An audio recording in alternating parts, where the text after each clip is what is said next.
আপনি কি জানেন নির্বাচনের আগে কারা এখন সবচেয়ে ঝুঁকিতে? একজন গানম্যান কি সত্যিই জীবন বাঁচাতে পারে, নাকি প্রকৃত নিরাপত্তা লুকিয়ে আছে অন্য কোথাও? চলমান পরিস্থিতিতে নিরাপত্তা বিবেচনায় 20 জনকে গানম্যান দেওয়া হয়েছে বলে জানিয়েছেন স্বরাষ্ট্র উপদেষ্টা জাহাঙ্গীর আলম। যারা গানম্যান পেয়েছেন বা পেতে যাচ্ছেন তারা নিজেও বলছেন গানম্যান শেষ সমাধান নয়। নির্বাচনের তফসিল ঘোষণার পরদিনই ঢাকা 8 আসনের স্বতন্ত্র প্রার্থী ওসমান হাদির ওপর প্রকাশ্যে হামলার ঘটনা নিরাপত্তা নিয়ে উদ্বেগ ছড়িয়ে পড়ে।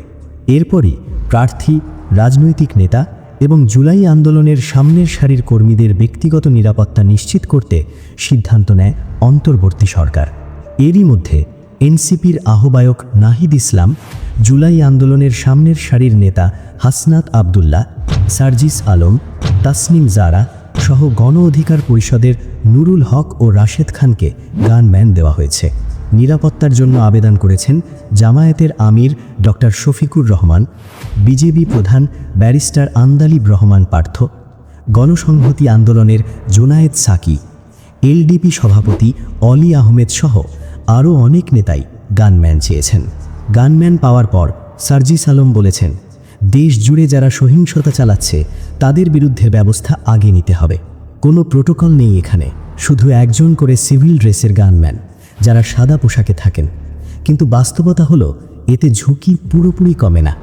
দেশের নির্বাচনের সুষ্ঠু পরিবেশ নিশ্চিত করতে হলে স্বরাষ্ট্র মন্ত্রণালয়, গোয়েন্দা সংস্থা এবং সংশ্লিষ্ট বিচার সব মিলিয়ে সহিংসতায় জড়িতদের তাদেরকে জামিন দেওয়া হবে না। রাশেদ খান বলেছেন, গোয়েন্দা সংস্থা ও সরকারের কাছে তথ্য আছে, আমরা সহ আরও কয়েকজন ঝুঁকিপূর্ণ তালিকায় রয়েছি। তাই সরকার নিরাপত্তার উদ্যোগ নিচ্ছে, কিন্তু এই নিরাপত্তা কতটা কার্যকর হবে তা এখনও অনিশ্চিত। স্বরাষ্ট্র মন্ত্রণালয় চলমান পরিস্থিতি বিবেচনায় গানম্যান দিয়েছে প্রায় 20 জনকে।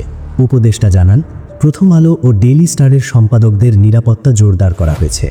তাদের বাসায়ও পাহারা বাড়ানো হয়েছে। যারা তুলনামূলকভাবে ঝুঁকিপূর্ণ তাদের আমরা আগেই চিহ্নিত করেছি।